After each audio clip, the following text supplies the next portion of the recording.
Señores, buenas noches. Por favor, enciendan sus cámaras.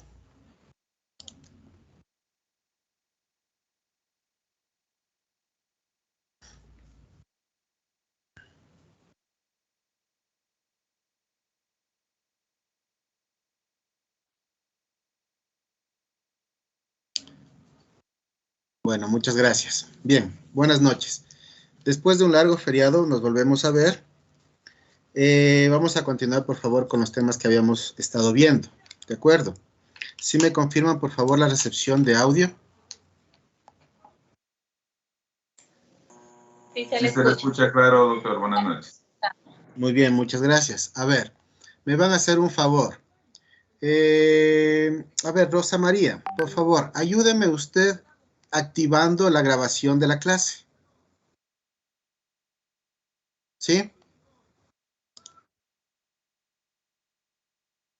Me indica cuando ya esté, por favor, ¿sí? Ya, doctor, ahora lo voy a hacer. Deme 2 segundos. No le escucho. Que ya estoy en eso, doctor.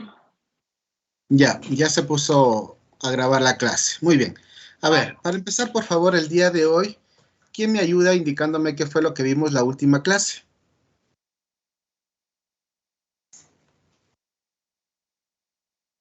A ver, hágame en acuerdo de qué temas vimos.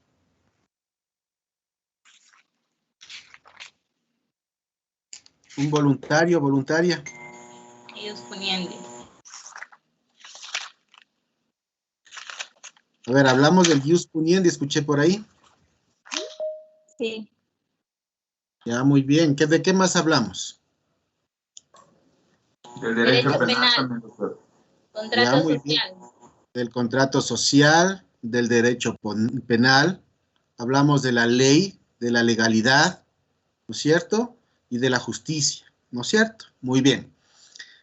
Como preámbulo, hemos entendido entonces lo que es en sí las ciencias penales, ¿no es cierto? Obviamente habíamos dicho que las ciencias penales es en sí un conjunto de disciplinas que van a servir al derecho penal para conocer en sí la verdad y aplicar la justicia dentro de un proceso. Eso estaba muy claro, ¿no es cierto? Ahora bien, vamos a comenzar el día de hoy viendo la primera área tan importante que es la criminología. ¿Alguien ha escuchado, por favor, qué es la criminología?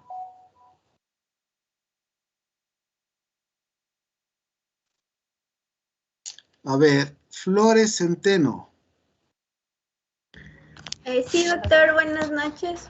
Yo he escuchado que la criminología es la unión como más o menos de piezas del caso, es decir, la recopilación de lo que se encuentra en la escena del crimen para poder formular una hipótesis sobre lo que pasó en la escena. Ya, muy bien, muchas gracias. Es Nancheli, Nancheli, ¿no? Sí, Nangeli Flores. Nangeli, ok, Nangeli, muchas gracias. A ver, tenemos que diferenciar primeramente entre lo que es la criminología y lo que es la criminalística. ¿De acuerdo?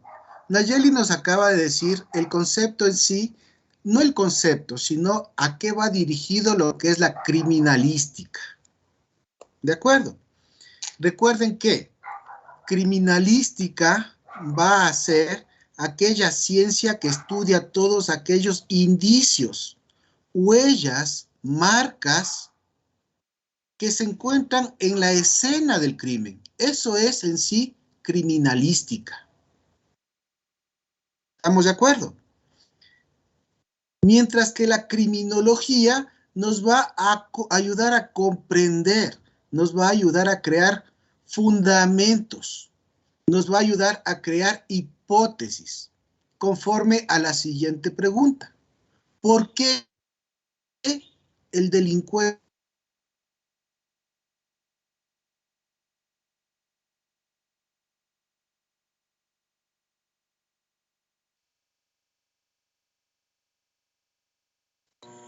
No se escucha, maestro. Se cortó, profe.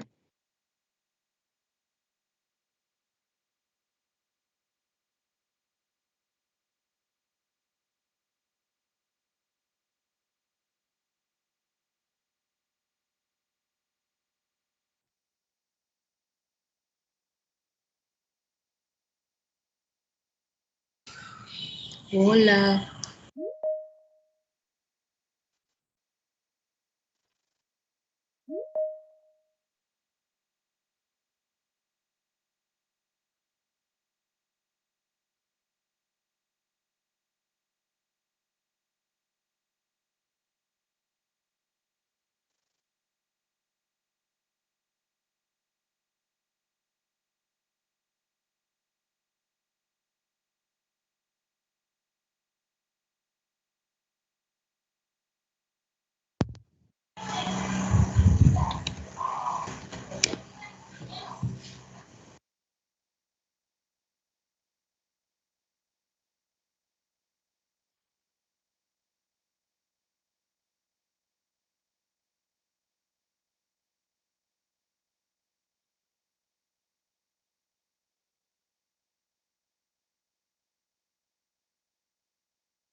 Buenas noches.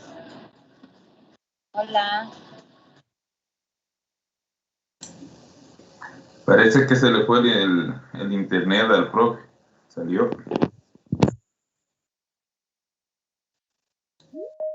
Buenas noches, no se le escucha al profesor. Ya entró. Ya lo admití. Estaba fuera. A ver, jóvenes, ¿me pueden escuchar en este momento? Sí, maestro. Mil disculpas, lo que pasa es que siempre que conecto el video se cuelga esto, ¿sí? Bueno, continuemos. Entonces, como les estaba diciendo, necesitamos conocer claramente la diferencia entre lo que es criminología y criminalística. Criminalística siempre va a ser la recolección de huellas, marcas, indicios que me conduzcan a conocer la verdad en una escena del crimen. Mientras que la criminología es aquella ciencia que estudia en sí al delincuente y su comportamiento. ¿Estamos de acuerdo? 6:30. Preguntas hasta aquí, por favor. ¿Qué es derecho?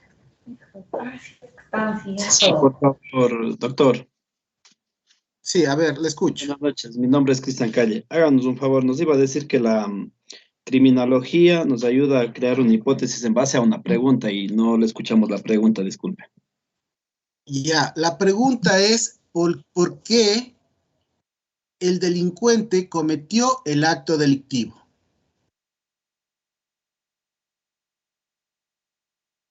¿Estamos de acuerdo? En este sentido, vamos a poner un ejemplo. A ver, vamos primero a ver Elizalde Gavilanes. Karen. Sí, doctor, buenas noches. Bueno, mi pregunta era si es lo mismo indicio que evidencia. Esa es mi pregunta. O sea, igual no. No es lo mismo. No es lo mismo el indicio que la evidencia y que la prueba. Posteriormente ya vamos a ir viendo cada una de esas características, ¿de acuerdo? Vamos poco a poco. Ahora bien, para que se pueda entender en sí qué es la criminología, les voy a poner un ejemplo. ¿Conocían ustedes el caso de Pedro Alonso López? ¿Alguien me puede decir quién era Pedro Alonso López? Sí, buenas noches, doctor. A ver, bueno, yo recuerdo que él era un violador de menores. No sé si es que era de aquí o de Colombia. Ya, sí, exactamente. Sí, había violado a una decena de niños, sobre todo que se ubicaban por Ambato, por Riobamba, en todas esas provincias. Fue un caso bien sonado. No tengo las fechas, pero más o menos yo creo que es desde 1994, algo así. 1980. Perfecto. Pedro Alonso López es un personaje de nacionalidad colombiana. Él decide a altas edades de su vida viajar de país en país. Una persona que no es adinerada, una persona que viene de un extracto social bajo, en la cual se dice que su madre era trabajadora sexual y que recibía bastante maltrato por parte de su madre. Este delincuente serial escogía a sus víctimas, que generalmente eran niñas pequeñas, entre 5 y 10 años, las violaba y las mataba. Este delincuente fue capturado justamente acá en la ciudad de Ambato, ¿de acuerdo? En donde fue procesado y pagó una condena. ¿Estamos de acuerdo hasta ahí? Ese es el caso. Pregunta para ustedes. En este caso, ¿qué estudiará la criminología?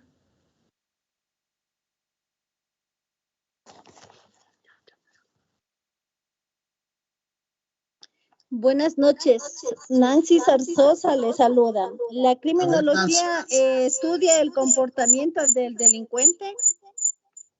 Ya, ¿y qué estudiaría usted específicamente en este caso? El comportamiento, lo que él no tuvo afecto de la familia. ¿Pero dentro de qué asignaturas estudiaría eso? No lo sé. Ok, muchas gracias. Vamos con Stephanie. Doctor, buenas noches. Bueno, en este caso se estudiaría mediante la criminología cuáles eran las características, tanto físicas como psicológicas, que tenía este criminal, lo que le hacía cometer estos crímenes.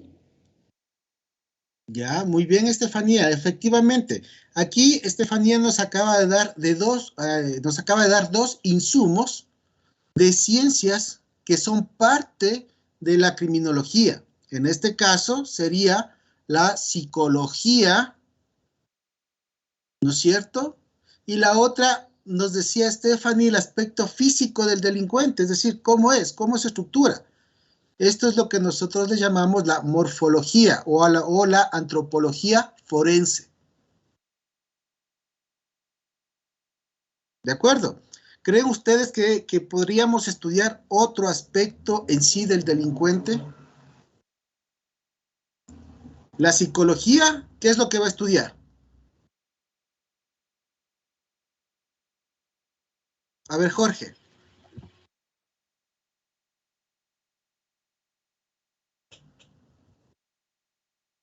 Buenas Jorge, noches. Sí, dígame. buenas noches. ¿Me escucha? Sí, le buenas escucho. Noches. Ya, en este caso, como él es una persona que tuvo en la faceta de su niñez, viene de un hogar, pues, donde sufrió maltrato psicológico por la situación de la mamá, que era una prostituta. Entonces, todos esos indicios hay que hacer un estudio, o sea, cuando uno se hace una investigación. Entonces, desde ahí hay unos indicios, o sea, ¿por qué el comportamiento de esta persona para tomar acciones de ese tipo? Entonces, ahí está muy evidente que el delincuente, pues claro, el delincuente, o sea, él se hace en base a toda su trayectoria de cómo fue criado desde niño. Gracias. Muy bien, muchas gracias. Vamos, por favor, con... A ver, Ángela Holguín. Buenas noches, doctor. Buenas noches, compañeros. Se estudiaría ahí la psicología, el comportamiento del delincuente, todos sus antecedentes desde su niñez hasta la edad que tiene en el momento del cometimiento del delito. Muy bien, muchas gracias. Vamos con Ángel Gaibor. Doctor, buenas noches, compañeros. Para mí se estudia lo que es la psicología forense y de pronto también ahí se puede calar el aspecto de la sociología también dentro de ese caso para investigar, como decían los compañeros, ¿no? ¿Cómo fue el pasado de este muchacho, de este personaje en su niñez y cuáles fueron los motivos que le llevó a tomar ciertas decisiones? En mi particular pensamiento de vengarse, ¿no? Porque él, como usted nos dijo, tiene una edad entre 5 y 10 años, que es en donde que él más énfasis le pone en la vida, ¿no? A mi criterio será porque de pronto en el lapso de esta edad, entre los 5 y 10 años, fue donde sufrió el maltrato físico y psicológico. Muchas gracias. Muy bien, Ángel, muchas gracias. Sí, efectivamente, Ángel nos acaba de dar otro indicio de otra disciplina, otra asignatura que es parte de la criminología. En este caso será la sociología. ¿Estamos de acuerdo? Miren, ya tenemos 3. Lo que es la morfología, lo que es la psicología y lo que es la psicología. ¿Podría existir alguna otra aquí? ¿Qué piensan ustedes? ¿Se les ocurre algún otro aspecto?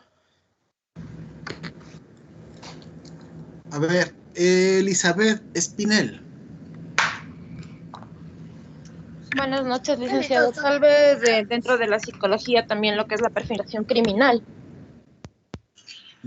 Ya.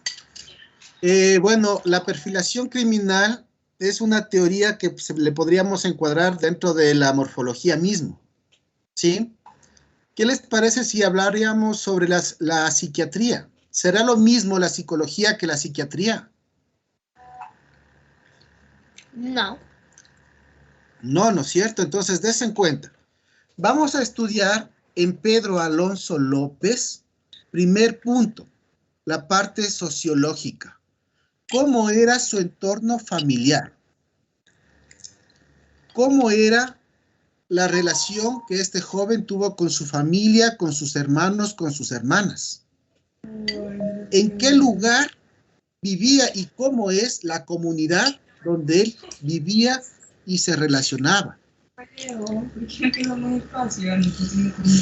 Podríamos estudiar si es que este señor Pedro Alonso López pertenecía a algún grupo religioso. ¿Sí? Algún grupo racista. Podríamos estudiar o averiguar en qué trabajaba. Todos estos aspectos enmarcan todo el aspecto de la sociología.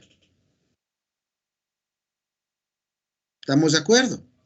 Luego tenemos otros aspectos como la psicología. ¿Qué es lo que va a estudiar la psicología? Es el comportamiento de madurez mental que va a tener el individuo. ¿No es cierto? ¿Cuál es su forma de pensar? ¿Cuál es su forma de concebir la realidad?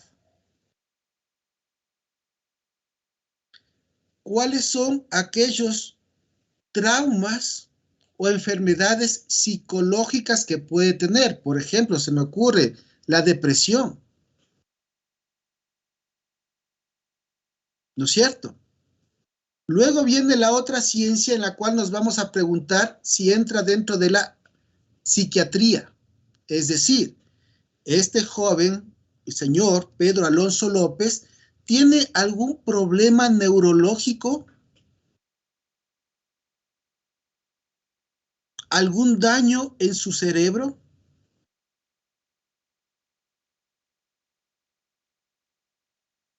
¿De acuerdo? Y por último, vamos a ver algo sobre la morfología, es decir, el aspecto fisonómico que puede tener el delincuente.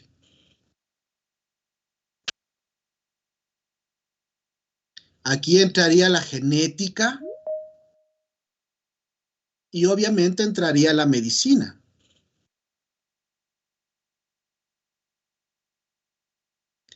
¿Estamos de acuerdo cuál es el espectro de lo que estudia la criminología? Preguntas, por favor. ¿Está claro o no está claro? Sí, doctor. Perfecto. Ahora, sí. Vamos a empezar con la criminología, ¿de acuerdo? Recuerden que ustedes tienen el material. Puede, si quiere alguien proyectar el material que lo tienen ustedes en la plataforma, puede hacerlo. Yo no lo hago porque se me va a colgar nuevamente la computadora, que no sé qué es lo que sucede. Vamos primeramente a partir de la famosa teoría de César Lombroso, que nos dice, que empieza con la pregunta, ¿el delincuente nace o el delincuente se hace? Quiero escuchar el criterio de ustedes. ¿El delincuente nace o se hace? Vamos con Karen. No, perdón. Vamos con Karen. Buenas noches, sí, doctor. Bueno, yo creo también que el delincuente nace, o sea, más que todo por la genética, al igual que hablábamos antes, ¿no? Porque pueda que algunos rasgos le hayan pasado o heredado sus padres, que hayan sido asesinos o seriales o algo así. Pero también creo que es muy importante el ámbito en donde se cría. Entonces, si es en una familia disfuncional, claramente va a desarrollar algunos rasgos criminales. Ese es mi criterio. Ya, muy bien. Entonces, tú te inclinarías por los dos aspectos. El delincuente tanto se hace como nace. Sí. ¿No es cierto? Ok, muy bien. Vamos, por favor, con Evelyn. Buenas noches, doctor. Tuve la oportunidad de leer a la teoría de Lombroso y entendí que el delincuente nace. Y igual que la compañera, también, o sea, de la forma donde se cría, cómo lo educan sus papás, también sí es necesario que un niño sea bien criado, bien educado, que no tenga daños, que no se haga abusado, porque de eso también deriva bastante para que la persona se haga vengativa, dañina o sufra de depresión. Ok, Evelyn, muchas gracias. Ahora, me voy a la pregunta basándome en el criterio de Evelyn. ¿Por qué si la ciencia ha avanzado tanto y considera que el delincuente nace. Y obviamente podría determinar la ciencia cuál es la persona que nace y que va a ser delincuente. ¿Por qué no exterminamos esto en la sociedad?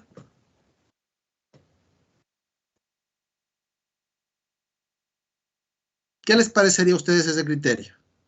¿Valdría o no valdría? A ver, aclaro. Nace un niño, le hacemos los estudios genéticos y llego a determinar que este niño tiene el gen de criminalidad. Entonces, este niño no debería continuar con su proceso de evolución. Punto. ¿Sería factible esto o no? Doctor, ¿no será que en el proceso de la crianza tendría que evolucionar? Ya, es que eso, si tú me dices, el delincuente nace, se sobreentiende que nace, no importa el ambiente en el cual se vaya a desarrollar, ya nace delincuente, ¿no es cierto? O sea, ya no va a cambiar. Aquí, exacto. Entonces, ahí nos encontramos con una dicotomía. Una contradicción. Exacto. A ver, vamos a ver qué nos dice. A ver, es que no les puedo ver los nombres. Vamos con Calle Romero. Buenas noches, doctor, compañeros. Bueno, para mí, luego de haber leído un poco de la teoría, yo pienso que más bien se hace, porque ahí habla sobre rasgos físicos con los cuales nace, ¿no es cierto? Pero yo pienso más bien que de como al ambiente que les rodea se haría esta persona criminal, porque hemos visto que hay familias de criminales que hay uno en realidad que no lo es, o al revés, de toda una familia culta, digamos, muy bien criados, todo, hay uno que es criminal. Entonces yo más bien pienso que se va haciendo de acuerdo a su evolución, de acuerdo al ambiente que se vaya generando. Cada quien tenemos un ambiente familiar, social, y de acuerdo a este ambiente, pues vamos, sería obteniendo ciertas características que a lo mejor en el camino nos vuelva delincuentes. Ese es mi pensamiento, doctor. Muy bien, Gonzalo, muchas gracias. Vamos con Gabriela Espinosa.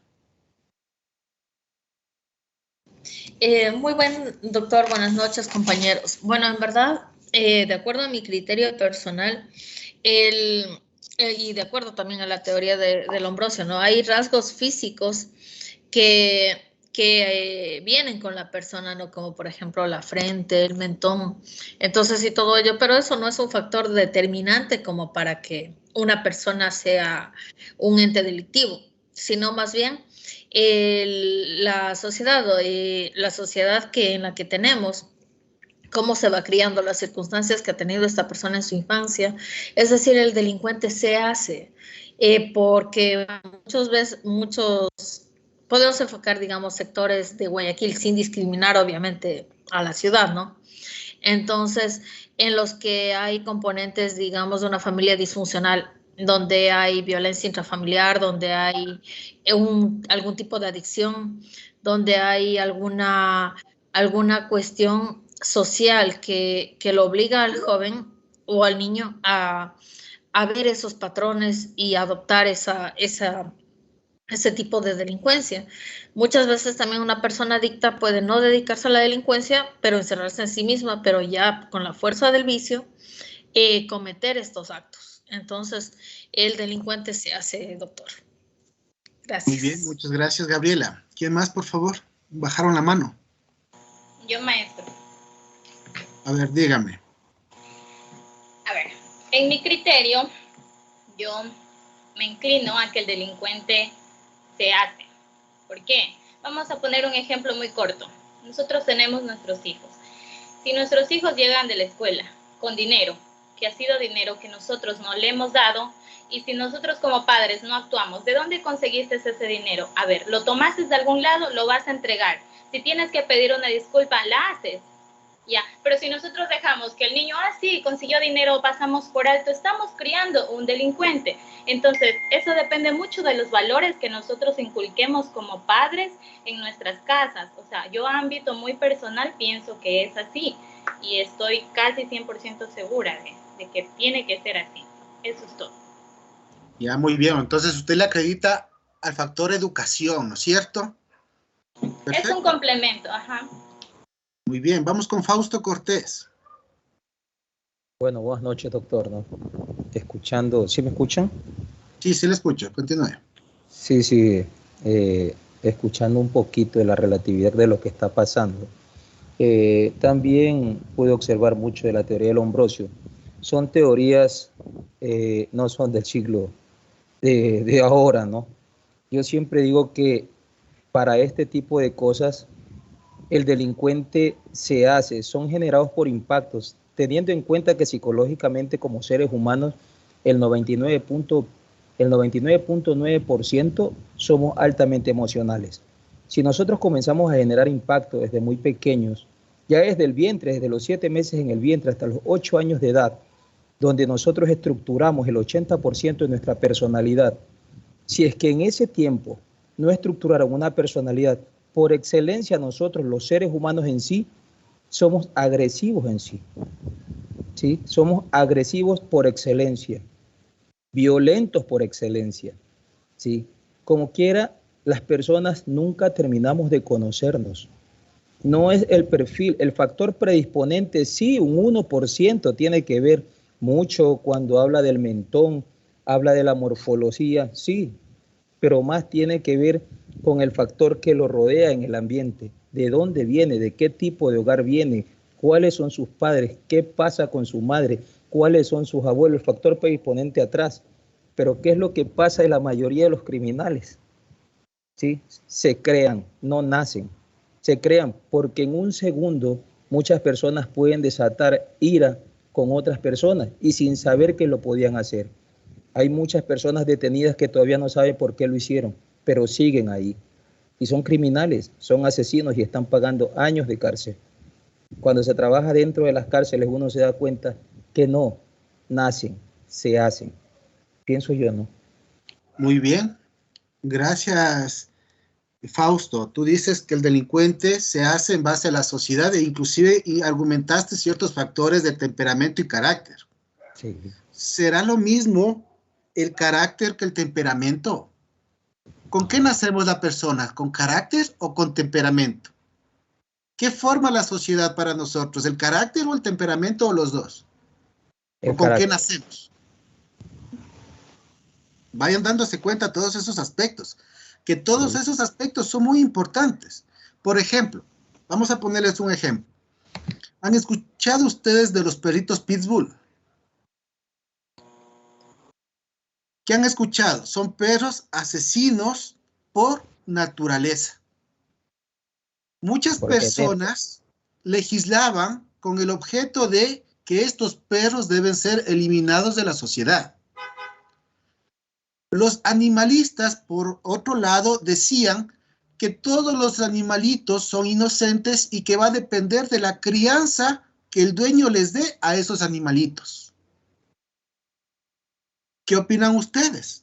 ¿Estos animalitos con la crianza buena, etcétera, dejaron de ser asesinos? ¿O siguen manteniendo ese instinto asesino? Siguen teniendo el instinto asesino, igual nosotros como seres humanos la violencia, doctor. Pero la mayoría. Miren, aquí salió a relucir otro aspecto muy importante, el instinto. Nosotros también somos animales. Que somos animales con raciocinio es otra cosa, ¿no es cierto? Pero en realidad somos animales. Violentos. Ok. Vamos a ver qué nos dice Jessica Yukilema. Buenas noches, doctor. Con lo que acaba de decir, sinceramente me dejó sin palabras, porque de acuerdo a mi criterio en sí es que el delincuente o el criminal no nace, sino se hace, porque a veces la sociedad o todo lo que ha vivido y eso puede llevar a que tenga algún daño psicológico o se vuelva adicto, alcohólico, o se vuelva violento, o incluso, como decía, alguna de las características de ciertos delincuentes, se vuelven precoces y todo eso, pero de acuerdo con lo que acabas de indicar en este momento, dando un ejemplo de los perritos, me dejó en duda. Ok, muchas gracias, Jessica. A ver, acaba de topar también otro punto. Yo voy topando los puntos que de los cuales ustedes van hablando. La persona que consume drogas, ¿está cometiendo un delito? Sí, porque ¿Qué opinan consume drogas. ustedes? Sí. No. Bueno, doctor, en el caso de que una persona consuma drogas, comete un delito contra sí misma, porque no conoce, o sea, o va conociendo que se va afectando. Después, ya cuando la adicción se descontrola, entonces ahí es cuando avanza la gravedad, ¿no?, de la situación de esta persona, al no dejar el consumo.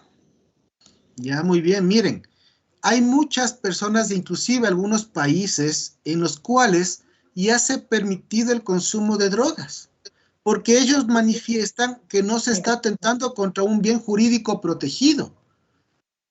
Al contrario, que esta debe ser una decisión personal, más no una decisión influenciada por un aspecto legal. ¿Estamos de acuerdo? Por eso es, aquí en el Ecuador, el consumir sustancias psicotrópicas y estupefacientes sí es un delito. Y es un delito de salud pública.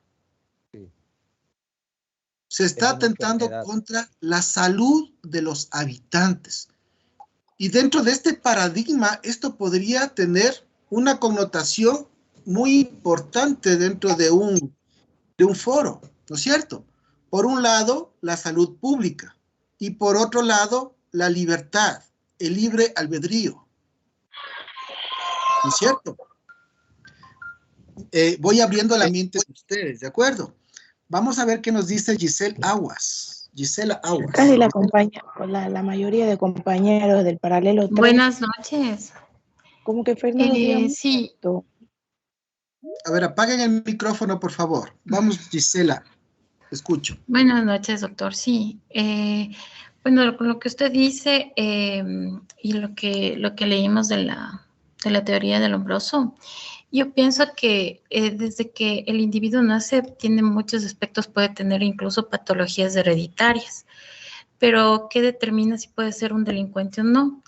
Todo esto va a basarse por las conductas aprendidas, según lo que leímos, ¿no? La teoría del Lombroso ya está bien para el siglo pasado, incluso él fue el padre de la antropología, pero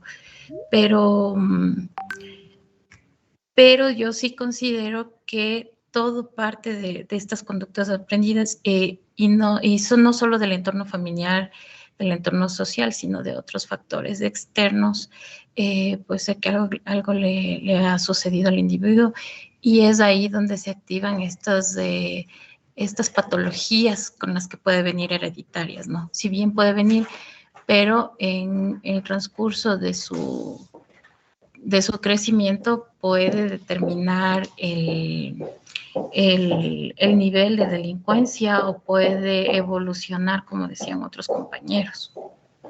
Ya, ok, muchas gracias. En eso tiene mucha razón. Esta teoría del Lombroso, tanto como la de Shelton y la de Kreshner, que ya vamos a hablar un poquito más luego, ya son teorías que han quedado obsoletas. ¿Y por qué han quedado obsoletas? Necesariamente porque nosotros no podemos ir a un juzgado y decirle a los miembros del tribunal, señores miembros del tribunal, tal médico en su peritaje ha detectado que acá el señor tiene un gen o su morfología física corresponde al del delincuente. Por lo tanto, señor juez, como tiene esta morfología, sabemos que es una persona que ha cometido el delito y por lo tanto solicito que se le ponga la pena máxima. ¿Qué me va a decir el juez hoy en día?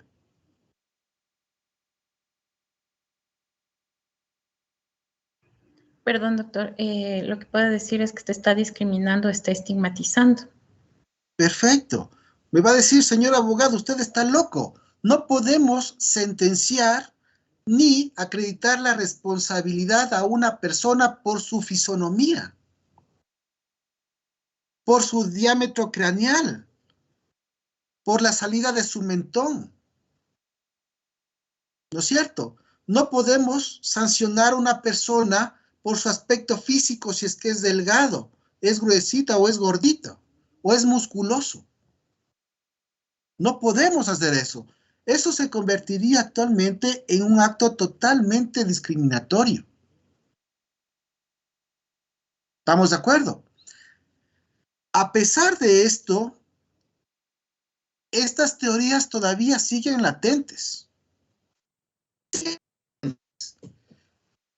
Porque este señor Lombroso, el momento que hizo esta teoría, él trabajaba en un centro penitenciario y escogió a todos los delincuentes que se encontraban en ciertos pabellones y comenzó a comparar.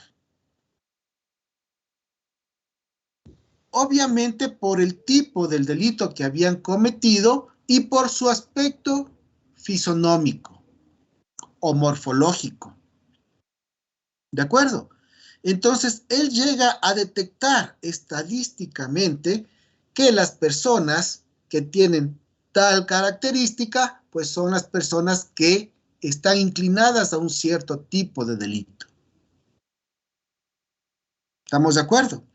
Entonces... Doctor, y falta algo también porque el área criminal que él eligió fueron personas todas de clase baja. ¿Sí? Muy bien, muchas gracias. De clase baja. Él decía que, o sea, llegó a entender, llegó en su teoría que la clase social alta no tenía ese tipo de comportamiento. Entró en una etapa de discriminación. También falta eso, doctor. Muy bien, muchas gracias. Sí, existe una teoría, me parece que inclusive hay un libro sobre esto, un artículo, que habla sobre la criminalidad de la pobreza. Y en este estudio se llega a determinar que todas las personas que están en los centros penitenciarios son de extracto social bajo. Son pobres. ¿Será cierto esto? No, doctor. ¿Qué opina? No, hay de todo. No es cierto. No es cierto. Hay de todo. Douglas, preso. Muy bien. Entonces, a esto nos vamos con esta famosa teoría. Entonces, ya sabemos hoy en día que sí existen factores que pueden estar dentro de la genética, que va dentro de la heredad y del ADN de cada una de las personas, que pueden tener ese índice de maldad. Al igual que sabemos que todas las personas deben ser influenciadas por el medio en donde se desarrollan para convertirse en un ser delictivo. Y de igual manera sabemos hoy en día que el carácter y el temperamento van a jugar un papel fundamental dentro de la comprensión del delincuente.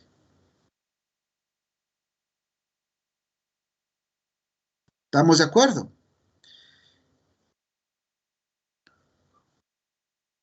Shelton y Kreshner igual fueron dos figuras de este siglo que hicieron una clasificación fisonómica del delincuente.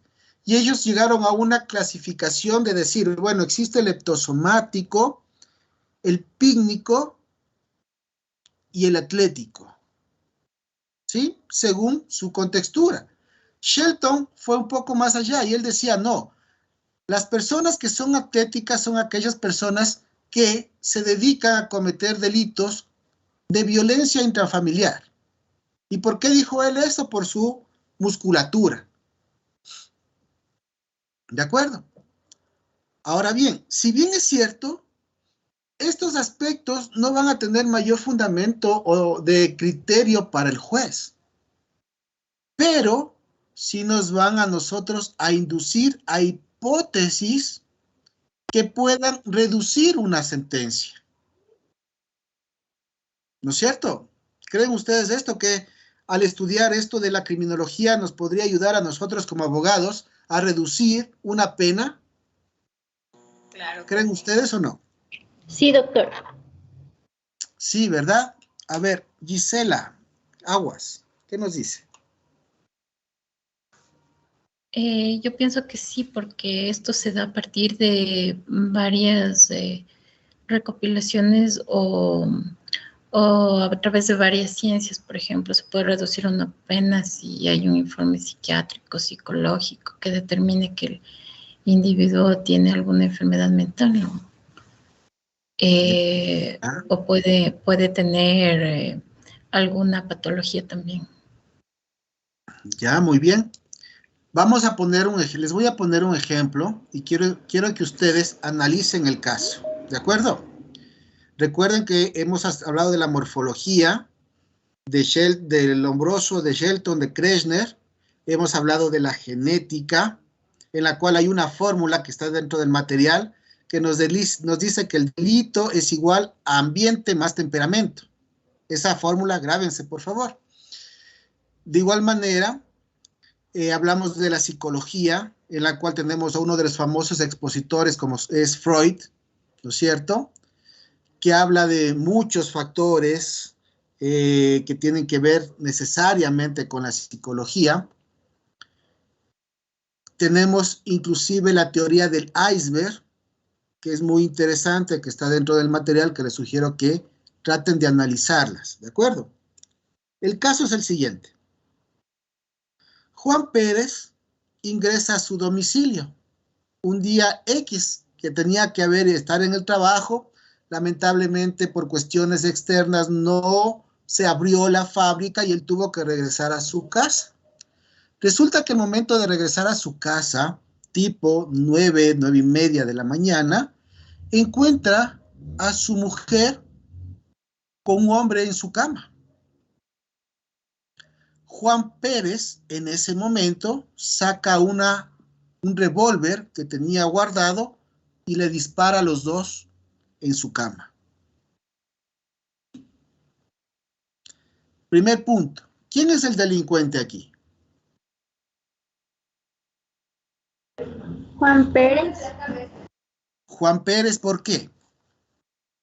Porque agredió a su pareja y al acompañante que estaba con ella. Muy bien, porque afectó el bien jurídico protegido, que en este caso es la vida. ¿Sí? Van a recordar de eso, que cuando nosotros tenemos un tipo penal, es decir, un delito, siempre un delito va a tener un bien jurídico protegido. ¿De acuerdo? Y eso es algo importante que usted tiene que decirle al juez. En este delito se vulneró el bien jurídico protegido más importante del ser humano, que es la vida. La vida. ¿Estamos de acuerdo? Ahora, ¿en qué tipo de delito le ponemos este caso? ¿Será un homicidio? ¿Será un asesinato? ¿Será homicidio simple o homicidio culposo? ¿Será un sicariato? ¿O será un femicidio? ¿Qué creen ustedes que puede hacer esto en este caso? ¿Podría ser un homicidio? ¿Un homicidio? Un homicidio culposo. Pero culposo. Pero femicidio. Ya, muy bien. ¿Por qué culposo? Porque lo está haciendo con alevosía, lo está haciendo a Premeditación y alevosía. Exactamente. Ajá. Ya, miren, ahí tenemos los conceptos un poquito erróneos, ¿sí? Porque lo hace con conciencia, puede ser. Ya, muy bien. A eso vamos. No es que se hace como ¿cómo se puede decir? Sin querer queriendo, o algo así. Sin querer queriendo, muy bien. Por imprudencia. Nosotros cuando hablamos de la intencionalidad, hablamos de los delitos dolosos y de los delitos culposos. ¿De acuerdo? Grábense en esto, que es muy importante. Los delitos dolosos son aquellos en donde existe la intencionalidad de causar el daño.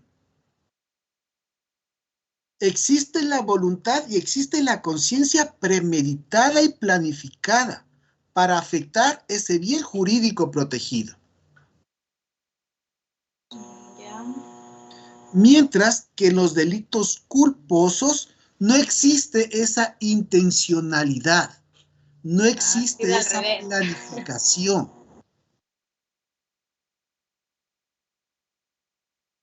El culposo viene a ser como un accidente de carro, así, un accidente, un atropellamiento, así. Ya, muy bien. Los delitos de tránsito, por su naturaleza, son eminentemente culposos. ¿Por qué? Porque ya habíamos visto en la clase anterior que nadie sale o amanece al día siguiente a decir, bueno, hoy con mi carro voy a matarle a Gisela, ¿no? O me voy a estrellar contra la casa de Jessica. Nadie sale con esa intención dentro de su vehículo. ¿Por qué? Porque al momento que yo salgo con esa intención, obviamente también voy a afectar mi bien jurídico protegido, que es mi vehículo, y posiblemente también mi vida. ¿No es cierto? Entonces, los delitos de tránsito son eminentemente culposos. ¿Estamos claros? Si está claro esto. Entonces, ¿este fue un delito, un asesinato doloso? ¿Un delito doloso? No nos explicó eso. Ya, a ver. Vamos a ver. Primer punto. ¿Juan Pérez planificó llegar y encontrar a su mujer con su amante y matarles? No. No. No, no existió planificación. Entonces, de ninguna manera va a ser doloso y por lo tanto no va a ser un asesinato. ¿No es cierto? Doctor, una pregunta. ¿Y por qué no podría ser igual un asesinato pasional? No se llama asesinato pasional. Recuerden que la diferencia entre el asesinato y el homicidio es en sí la intencionalidad. ¿De acuerdo? Lo que sí podríamos llamarlo es un crimen pasional. ¿De acuerdo?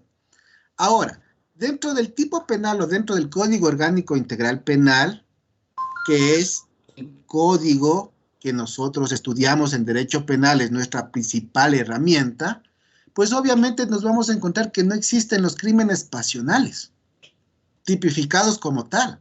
Lo que vamos a encontrar es el femicidio, el homicidio, ¿no es cierto?, el asesinato.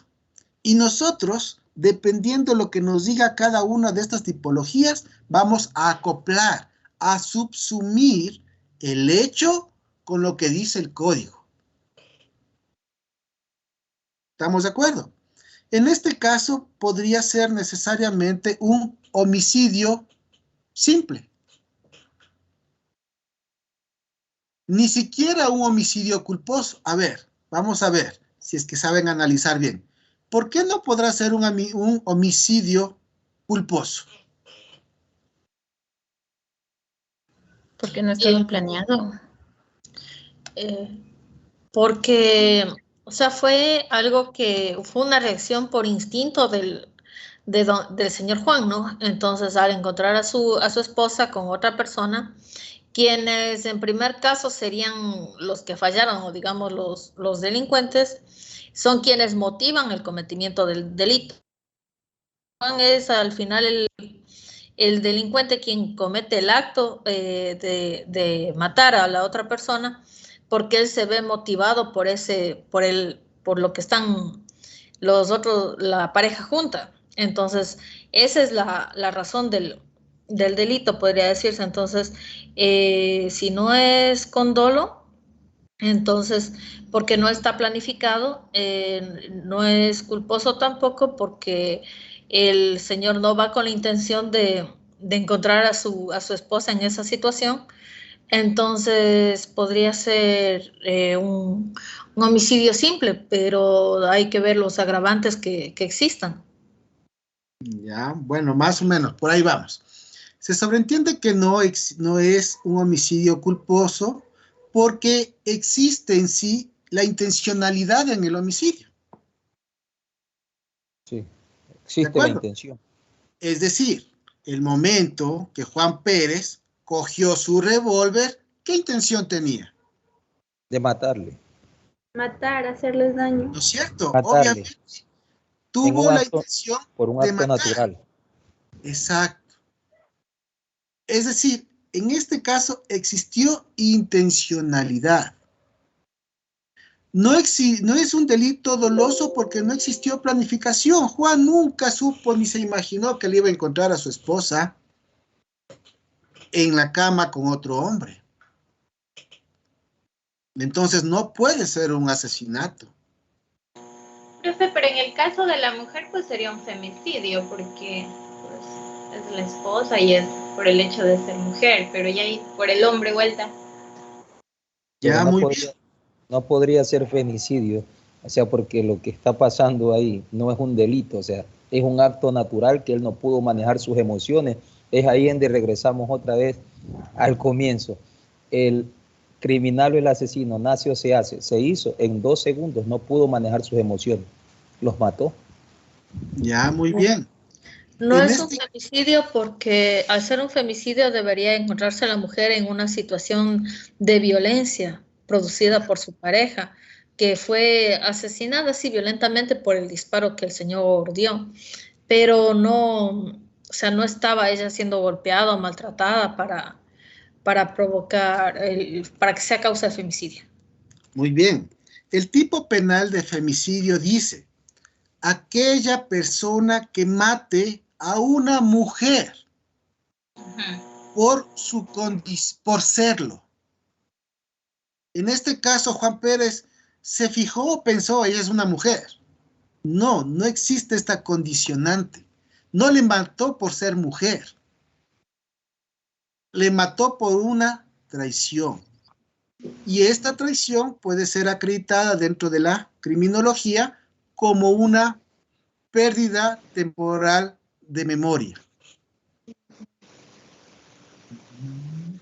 ¿En qué parte le ponemos esto? Dentro del estudio de la psicología y de la psiquiatría, porque son los médicos especialistas los que yo les voy a llevar al juzgado, al juicio, y ellos son los que les van a decir al juez: sí, existió una pérdida de memoria temporal, perdió la conciencia, perdió su propia voluntad y cometió el delito. ¿Se dan cuenta cómo estos argumentos nos pueden servir en un proceso? Doctor, en este caso, la teoría lombrosiana, desde mi apreciación, también es útil. Puede ser que el asesino nace, pero también se hace. Son diferentes los factores trascendentales en un hecho. O sea, en este caso, el señor, con el ejemplo, lamentablemente llegó a una circunstancia que se inhibió y cometió un delito. En este caso se hizo, pero hay otros en el aspecto que estimulan para que hagan o cometan un delito. Exacto. Bueno, vamos a, obviamente, a manejar una mezcla de todas estas teorías, ¿no es cierto? Y obviamente va a depender de la habilidad que usted tenga ante un tribunal para defender su hipótesis y sus argumentos. ¿Estamos de acuerdo? Bueno, en 15 días que nos toca la tutoría, vamos a hablar un poco del iceberg y vamos a hablar un poco sobre el temperamento y el carácter. ¿De acuerdo? Por favor, revisen el video de Fernando Hermosa. Y quiero que ustedes analicen estos aspectos, a ver qué pueden encontrar dentro de la criminología, estos factores que inducieron al chico Fernando Hermosa a convertirse en un asesino serial. ¿Estamos de acuerdo? ¿Alguna pregunta? Perfecto. Listos, jóvenes, les agradezco bastante por su asistencia y no se olviden de la próxima semana, cuando no tenemos tutoría, bien pueden tener chat en el cual pueden desarrollar preguntas, inquietudes de las tareas, etcétera, no es clases. Y si no hay chat, también puede